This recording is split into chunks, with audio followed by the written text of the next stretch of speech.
চৌধুরী আমাদের মনির, উনি যাই বলেন তাই আমরা করব। ওনার নির্দেশ দিতে হয়, উনি যদি আমাকে নির্দেশ করে তোমার বাবাকে মেরে ফেলো, আল্লাহর কসম করে বলছি আমি আমার বাবাকে মেরে ফেলব। চৌধুরী আমাদের মনির, উনি যাই বলেন তাই আমরা করব। ওনার নির্দেশ দিতে হয়, উনি যদি আমাকে নির্দেশ করে তোমার বাবাকে মেরে ফেলো, আল্লাহর কসম করে বলছি আমি আমার বাবাকে মেরে ফেলব। চৌধুরী আমাদের মনির, উনি যাই বলেন তাই আমরা করব। ওনার নির্দেশ দিতে হয়, উনি যদি আমাকে নির্দেশ করে তোমার বাবাকে মেরে ফেলো, আল্লাহর কসম করে বলছি আমি আমার বাবাকে মেরে ফেলব।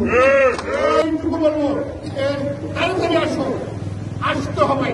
কিসের জন্য কি জন্য সেটা আমরা এক্সপ্লেন করবো না। নেতাই ডাক দেবে, তার উপর ভিত্তি করে আমরা ডাক দেবো। আমাদের চাপে